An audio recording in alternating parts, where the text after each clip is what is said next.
Continuando con esta primera sección del Discipulado 1, esta sección que hemos llamado Introducción al Discipulado, vamos a estudiar hoy la lección número 3. La lección número 3 que se titula Conociendo al único y verdadero Dios.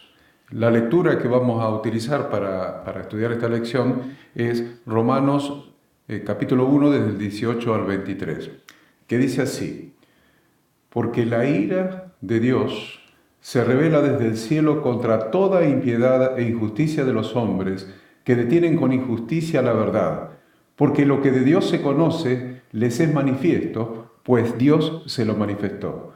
Porque las cosas invisibles de Él, su eterno poder y deidad, se hacen claramente visibles desde la creación del mundo, siendo entendidas por medio de las cosas hechas, de modo que no tienen excusa. Pues habiendo conocido a Dios, no le glorificaron como a Dios ni le dieron gracias, sino que se envanecieron en sus razonamientos, y su necio corazón fue entenebrecido.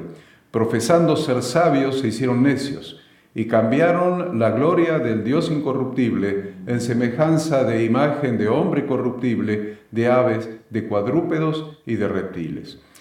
A partir de esta lectura, que aparentemente es bastante compleja de entender de una sola lectura, de una sola visión, vamos a tratar de hacer la introducción de esta lección que estamos estudiando. Vemos que la justicia de Dios, referida en el versículo 18, que dice que la ira de Dios se revela desde el cielo contra toda impiedad e injusticia, y menciona nuevamente en el mismo versículo que los hombres detienen con injusticia la verdad. Dos veces en el mismo versículo se menciona la palabra injusticia. En el Nuevo Testamento nosotros debemos notar que siempre la justicia de Dios se refiere a la fe. Siempre la justicia de Dios tiene una íntima vinculación, una íntima relación con la fe. Tiene que ver siempre con la fe. Esto lo podemos ver en el versículo inmediato precedente, donde se nos está diciendo, porque en el Evangelio la justicia de Dios se revela por fe y para fe, como está escrito, mas el justo por la fe vivirá. ¿Ven? Que en el versículo 17 se está refiriendo a la justicia de Dios que se revela por fe y para fe, o sea, hay una vinculación directa con la fe. Evidentemente, para Dios la fe es muy importante, ya que hemos sido justificados por la fe. También nos refiere un versículo allí en Hebreos 1:16, que sin fe es imposible agradar a Dios, porque es necesario que el que se acerca a Dios, en primer lugar, crea que le hay y también que es galardonador de los que le buscan. Así que la justicia de Dios tiene que ver con la fe, y la injusticia en el Nuevo Testamento tiene que ver con la falta de fe, con el no creer en Dios, con el no creer no solamente en su existencia, sino no establecer una relación por fe con Él. Por eso el versículo 19 está hablando: lo que de Dios se conoce les es manifiesto, pues Dios se lo manifestó. Dios, a lo largo de toda la historia de la humanidad, siempre se ha revelado a sí mismo. Por eso acá está diciendo que la existencia de Dios le es revelada al ser humano por Dios mismo. Dios mismo le place, le ha placido revelarse al ser humano. Es evidente que si Dios no se revelara al ser humano, el hombre no tendría ninguna forma de conocer a Dios. El hombre conoce a Dios porque a lo largo de toda la historia a Dios le plugo revelarse al ser humano, de diferentes maneras. Después vamos a ver que hay 3 formas de revelación mediante la cual Dios se revela al ser humano. La primera de ellas es la revelación en la naturaleza, la revelación natural. La segunda forma es a través de las Escrituras, a través de la Biblia, y la tercera forma es a través de su Hijo Jesucristo. Entonces, estamos viendo que la forma más elemental de revelación de Dios al ser humano es la revelación natural, la revelación a través de la naturaleza. Vemos lo que Dios se conoce, es manifiesto a toda la humanidad, no importa donde quiera que se encuentre el ser humano, si en una isla desierta o en una ciudad rodeado de multitudes, no importa. El conocimiento, la revelación de Dios, el saber que Dios existe, está revelado por Dios mismo. Vemos que en un momento Dios se revela de otra manera a Moisés, por ejemplo, cuando le dice, yo soy el que soy, y así dirás a los hijos de Israel, yo soy, me envió a vosotros. Eso está en el libro de Éxodo 3, 14 y 15. Vemos que a lo largo de la historia de la humanidad Dios se reveló de diferentes maneras. Al principio como el Shaddai, luego se fue revelando de diferentes maneras hasta que a Moisés se le revela como el Dios de la gracia. El yo soy es el Dios de la gracia. El Yahweh es el Dios de la gracia. Es una nueva revelación. O sea que vemos que Dios siempre quiso que el hombre lo conociera, por lo tanto siempre se ha revelado. Como mínimo, algunos de sus atributos, como lo son su eterno poder y deidad, se hacen claramente visibles desde la creación del mundo. Por lo que las cosas invisibles de Dios continúan siendo entendidas a través de las cosas hechas. De modo que todo ser humano se queda sin excusa para decir que ignora acerca de la existencia de Dios. En la creación misma, cuya comprensión excede ampliamente toda mente humana, se puede ver su eterno poder y la certificación de su deidad. Es decir, que si Dios no fuera Dios todopoderoso, no podría haber creado un universo tan perfecto, tanto en su estructura como en las leyes perfectas que rigen su funcionamiento. Son 2 cosas las que se pueden ver a través de la revelación natural, a través de la revelación a través de la naturaleza. Las 2 cosas que se pueden ver es su eterno poder y deidad. Es decir, que Dios es Dios, que existe. Y segundo, que es todopoderoso. Estos 2 aspectos son los que se pueden ver a través de la naturaleza. ¿Por qué esta revelación a través de la naturaleza? Porque mirando las cosas hechas, mirando la perfección de la creación de Dios, la manifestación de su poder a través de la creación, esto debería impulsar a todo ser humano a darse cuenta que Dios existe, a creer que Dios, ahí se empieza a manifestar la fe, a creer que Dios existe, y lo debería impulsar a buscar a Dios. Y sabemos que la palabra de Dios expresa claramente que el que lo busca, lo halla. El que lo busca, lo encuentra. Entonces, la naturaleza sirve como disparador, sirve como una revelación que hace al hombre tomar conciencia que Dios existe, que es todopoderoso, por lo tanto, el que lo quiera buscar, lo puede buscar y lo hallará. Ninguno tiene excusa para no buscar a Dios. Desde el principio de los tiempos, el ser humano tiene una innata conciencia de la existencia de Dios. Aunque no lo conozca en forma personal, sabe que existe porque lo intuye a través de la creación misma. Ahí es donde surge la tendencia autosuficiente del hombre de querer definir a Dios a través de su raciocinio o su imaginación, muchas veces. Desde los tiempos de la prehistoria hasta nuestros días, vemos a la criatura intentando crear al Creador. Por eso el versículo 21 que hemos leído dice que los hombres han conocido a Dios, pero no le glorificaron como a Dios ni le dieron gracias, sino que se envanecieron en sus razonamientos y su necio corazón fue entenebrecido. Su necio corazón fue cegado. El hombre se envaneció tratando de inventar a Dios a través de sus razonamientos, y eso hizo que se volviera ciego para poder ver al Dios único y verdadero. Profesando ser sabios, dice el 22, se hicieron necios y cambiaron la gloria del Dios incorruptible en semejanza de imagen de hombre corruptible, de aves, de cuadrúpedos y de reptiles. Si hay algo lamentable y peligroso a la vez, es el hombre intentando inventar a Dios. Lo han inventado en semejanza de imagen de hombre corruptible, de aves, de cuadrúpedos, de reptiles.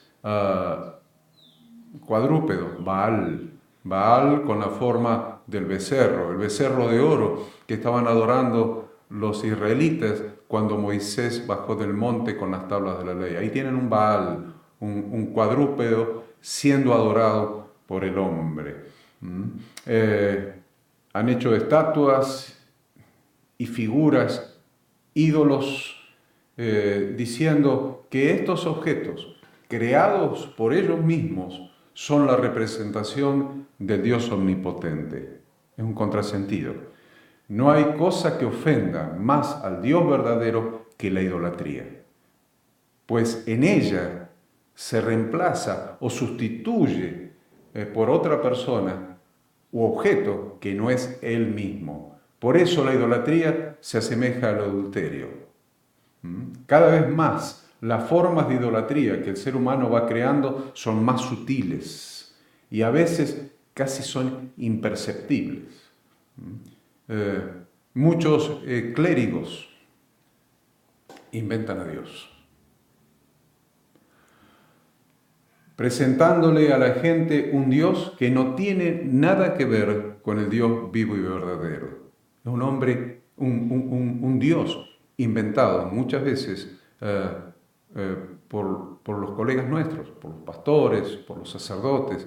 Han inventado y presentan a Dios a las personas con una imagen adaptada muchas veces a las necesidades, muchas veces a los requerimientos, muchas veces a su propia imaginación y muchas veces a su propia conveniencia. Les venden el evangelio de las ofertas, diciéndole que Dios es algo así como el genio de la lámpara de Aladino. Frotamos la lámpara y sale Dios, diciendo: sí, mi amo, ¿qué milagro querés hoy? ¿Qué favor? ¿Qué querés que haga hoy? ¿Qué quieres que te conceda hoy? Es evidente que el Dios que se vende hoy día no es el omnipotente Dios de la Biblia. El omnipotente Dios de la Biblia es aquel que, en primer lugar, sigue siendo Dios, aunque nosotros no creamos en Él. Y en segundo lugar, conserva intactos todos sus atributos, inclusive su atributo de justicia, aunque el hombre esté fantaseando con un Dios permisivo, sin personalidad y sin carácter, incapaz de hacer justicia y juicio sobre todo aquel que anda en pecado. Se le dice a la gente: Dios te anda buscando. Y la gente continúa en sus propios caminos, esperando que Dios lo encuentre, porque si es todopoderoso, tarde o temprano me va a encontrar si me anda buscando. Haciendo perder a las personas la conciencia de su necesidad de volver a Dios. Y que el Dios único y verdadero está esperando que regresemos a Él. Así como Jesús nos enseñó que lo que hizo el padre del hijo pródigo, que es un tipo de Dios, y el hijo pródigo un tipo del pecador alejado. El padre del hijo pródigo nunca fue a buscar al hijo pródigo a la provincia apartada, ni siquiera lo fue a buscar al chiquero de los chanchos cuando ese hijo deseaba comer las algarrobas que comían los cerdos.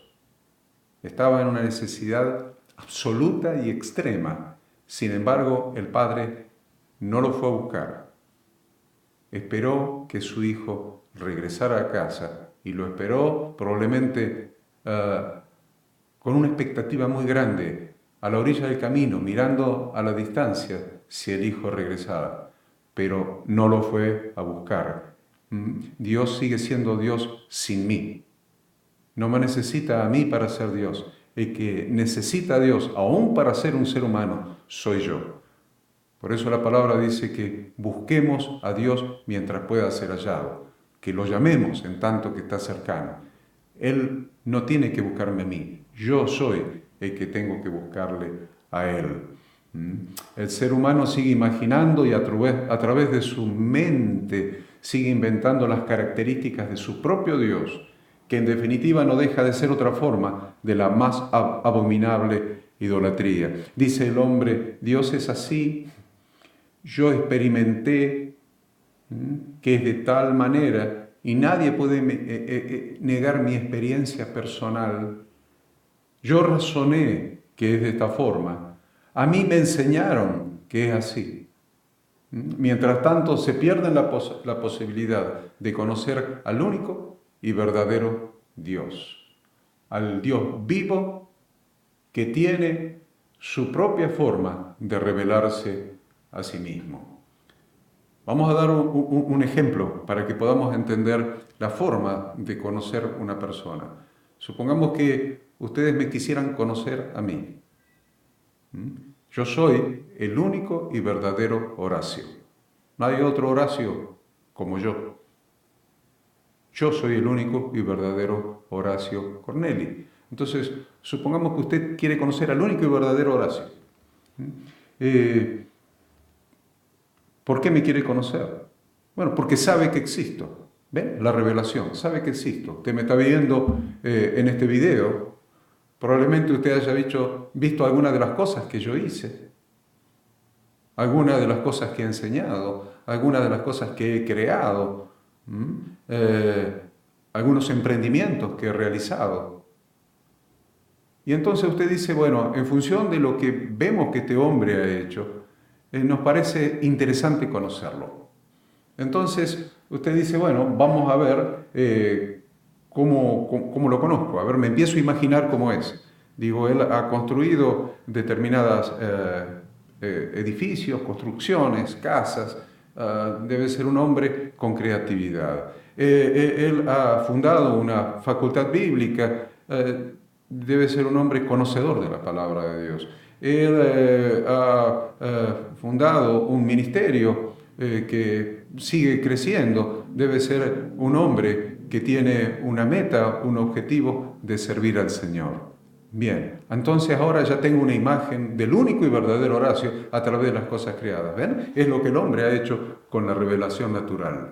Me lo imagino a partir de las cosas que él hizo. Y ahí se queda el total de la revelación acerca de Dios. Pero usted dice, no, pero esto no me alcanza.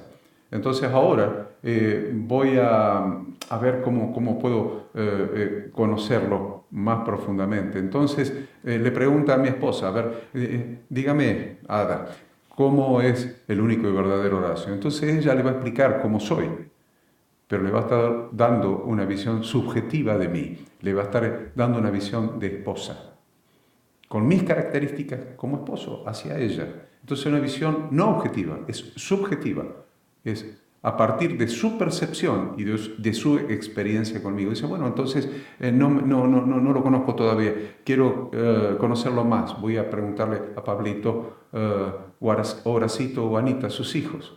Entonces va y les pregunta a ellos, pero ahí tiene 3 visiones más, que las 3 son subjetivas, son las visiones de hijo. Entonces usted dice, ahora ya conozco al único y verdadero Horacio. No conoce al único y verdadero Horacio. La manera de conocerlo es simple. Acérquese a él. Vea, mírelo, vea su forma de actuar, cómo obra ante diferentes circunstancias, cómo reacciona ante diferentes cosas, diferentes circunstancias de la vida, las adversidades, las alegrías, todas las circunstancias de la vida, y escúchelo hablar. Escúchelo hablar. hágale preguntas, escuche sus palabras, porque las palabras transmiten el pensamiento de la persona y transmiten el sentimiento de la persona. Se expresan a través de la palabra. Entonces tiene dos maneras de conocer al único y verdadero Horacio, y es a través de escucharlo hablar y a través de verlo hablar en las diferentes circunstancias, que lo alegra, que lo entristece, que lo enoja. Bien, bien. Ahora, a partir de ahí, de escucharlo hablar y verlo actuar y verlo obrar, usted va a conocer al único y verdadero Horacio. Vamos a trasladar esto al conocimiento de Dios. ¿Cuál es la única manera de conocer al único y verdadero Dios? Es de la misma manera, escucharlo hablar y verlo obrar. ¿Cómo escucho hablar a Dios? Yo tengo su palabra. Tengo su palabra, tengo la Biblia. A través de su palabra, a través del estudio, a través de la lectura de la Biblia, a través de profundizar y escudriñar cada una de sus palabras, yo puedo conocer al único y verdadero Dios. Pero más, la Biblia me aporta más elementos. Me muestra qué alegra a Dios. Me muestra qué entristece a Dios. Me muestra cómo se desata la ira de Dios. Me muestra la gracia de Dios, el favor no merecido. Me muestra el amor de Dios. Me muestra la misericordia de Dios. Me muestra sus atributos. Me muestra cómo Él obra en cada circunstancia, cómo ha obrado a través de la historia de la humanidad y aún cómo va a continuar obrando en los libros escatológicos. Fíjense estos dos elementos que me aporta la Biblia. Escucharlo hablar y verlo obrar. Y es esta la única manera de conocer al único y verdadero Dios. Por lo tanto, podemos concluir que al Dios de la Biblia se lo conoce única y exclusivamente a través de la Biblia. Si usted quiere conocer a Dios preguntándome a mí, dice, bueno, este es un hombre que sabe, le voy a preguntar cómo es Dios, que Él me lo explique. Va a tener siempre una visión subjetiva sobre la base de la revelación que yo tengo y sobre la base de mis experiencias personales con Dios, subjetivo. La única manera de conocer al único y verdadero Dios es a través de escucharlo hablar y verlo hablar a través de su palabra, la Biblia. Dijimos que teníamos tres fuentes de revelación. La revelación natural ya la hemos estudiado. Acabamos de estudiar la segunda fuente de revelación, que es a través de su palabra, a través de la Biblia. Y la tercera fuente de revelación es a través de su Hijo Jesucristo. Vemos en Mateo 11, 25 al 30, que dice que en aquel tiempo, respondiendo Jesús dijo, te alabo, Padre y Señor del cielo y de la tierra, porque escondiste estas cosas de los sabios y de los entendidos, y las revelaste a los niños. Sí, Padre, porque así te agradó. Continúa diciendo, todas las cosas me fueron entregadas por mi Padre, y nadie conoce al Hijo sino el Padre, y ni al Padre conoce alguno, sino el Hijo, y aquel a quien el Hijo lo quiera revelar. Entonces, vemos acá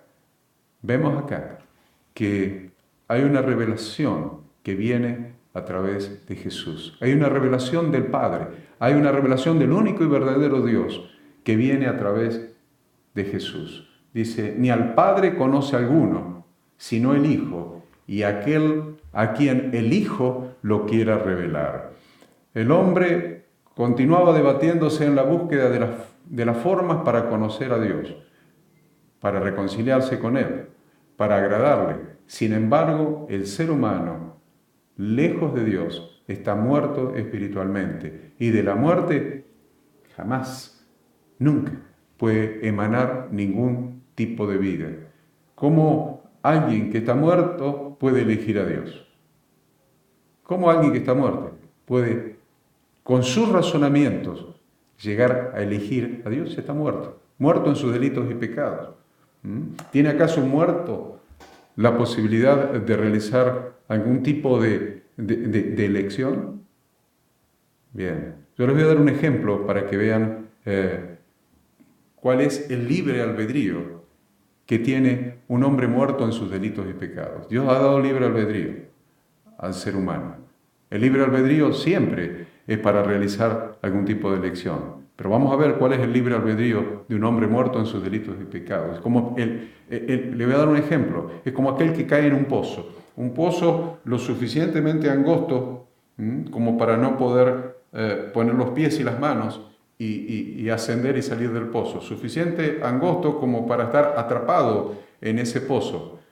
A pesar de que tal vez la boca del pozo esté a medio metro de distancia, no hay posibilidad de que esta persona pueda salir. Es un hombre que está virtualmente muerto. No tiene posibilidades. Es nada más esperar que por sed, por hambre, por asfixia, por lo que sea, finalmente cese su vida. Está muerto, está virtualmente muerto. De pronto mira hacia arriba, donde está el aro de luz, allí donde está la boca del pozo, y ve una mano extendida. Una mano extendida. ¿Cuál es la opción de ese hombre virtualmente muerto? ¿Cuál es el libre albedrío de un muerto en sus delitos y pecados? Cuando Jesús, el Hijo de Dios, extiende su mano desde la boca del pozo. Hay dos posibilidades. O tomo la mano o no la tomo. Esa es toda la opción. O la tomo o no la tomo. En definitiva, esa mano de gracia que vino desde el cielo a través de Jesús, esa gracia, ese favor no merecido, ese amor de Dios, esa misericordia de Dios que no merecíamos, ese perdón no merecido, esa vida eterna, esa vida nueva, esa oportunidad de vivir nuevamente que esa mano me está ofreciendo, tiene dos alternativas de elección. O la tomo o no la tomo. Es una dádiva, es un regalo, es el regalo de Dios no merecido, y ese regalo o se toma o se deja. Esa es toda la posibilidad de un hombre muerto. Dijo Jesús a los discípulos que habían creído en Él, a los judíos que habían creído en Él: si vosotros permanecéis en mis palabras, seréis verdaderamente mis discípulos, y conoceréis la verdad, y la verdad os hará libres. Así que si el Hijo os libertare, seréis verdaderamente libres. Jesús le dijo: yo soy el camino, y yo soy la verdad, y yo soy la vida, y nadie viene al Padre si no es por mí. Miren, es muy interesante esto. Es muy interesante porque Jesús habla de conocer la verdad y ser verdaderamente libre. Conocer la verdad es permanecer en las palabras de Jesús. Jesús dice: yo tengo un regalo. Mi mano está extendida a la boca del pozo. Porque la paga del pecado es muerte. Mas el regalo de Dios es vida eterna en Cristo Jesús, Señor nuestro. Dice Juan 17, del 1 al 3. Estas cosas habló Jesús y levantando los ojos al cielo dijo: Padre, la hora ha llegado, glorifica a tu Hijo, para que también tu Hijo te glorifique a ti. Como le has dado potestad sobre toda carne para que dé vida eterna a todos los que le diste. Y esta es la vida eterna, que te conozcan a ti, el único Dios verdadero, y a Jesucristo a quien has enviado. ¿Cuál es la vida eterna? Que te conozcan a ti, el único Dios verdadero, y a Jesucristo, a quien has enviado. Si alguien necesita conocer algo, eso significa que antes no lo conocía. Eso no depende ni de la inteligencia ni de la imaginación de las personas. Si queremos tener verdadera vida, entonces necesitamos conocer al único Dios verdadero y a Jesucristo. Tampoco es suficiente alguna experiencia sobrenatural que hayamos tenido con el Señor en algún momento de nuestra vida. Tal es el ejemplo del apóstol Pablo, que llegando a Damasco en su feroz persecución de los cristianos, tuvo un encuentro personal sobrenatural, tremendamente sobrenatural con Jesucristo mismo. Sin embargo, a pesar inclusive de que era fariseo y que había estudiado a los pies de Gamaliel, del gran rabino, del gran maestro Gamaliel, tuvo que ser instruido en la palabra de Dios, en la palabra, tuvo que poner en contexto la palabra de Dios y tuvo que ser instruido y capacitarse durante 3 años en Arabia y Damasco. para conocer plenamente a Dios verdadero, a quien no había conocido antes, a pesar de su religiosidad. No debemos menospreciar el conocer a Dios a través de su palabra. La tradición religiosa nos ha impulsado a los ritos, a las formas en las reuniones eclesiásticas.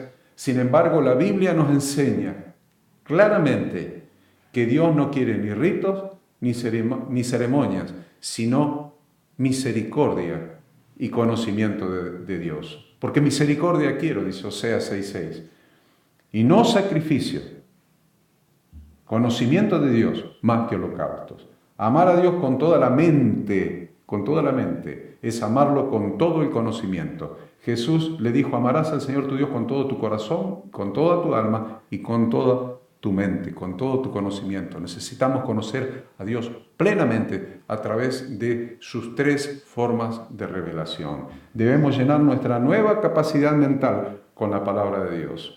Miren, cuando venimos a Cristo, el Espíritu Santo hace una obra tremenda en nosotros. Nos da una nueva capacidad mental. Nos pone en nosotros la capacidad mental de la mente de Cristo. ¿Saben qué? Nos pone la mente de Cristo. Su capacidad de entender las cosas espirituales, de entender las cosas de Dios y de conocer a Dios. Sin embargo, con la capacidad no alcanza. Hace falta meterle contenido. Y el contenido que debemos meter en esa mente es la palabra de Dios. Entonces, si metemos la Biblia en nuestra mente, ahí tendremos la capacidad de Cristo y tendremos el pensamiento de Cristo en nuestra mente. Es un desafío interesante y es un desafío digno de emprender y alcanzar. Para que el conocimiento tenga valor, debe conducir a un cambio de vida y a una correcta manera de vivir. Dice en Colosenses capítulo 1 que el apóstol Pablo con su equipo apostólico no cesaban de orar para que estos cristianos de Colosas sean llenos del conocimiento de su voluntad en toda sabiduría e inteligencia espiritual. Sean llenos del conocimiento de la voluntad de Dios en toda sabiduría e inteligencia espiritual. ¿Para qué?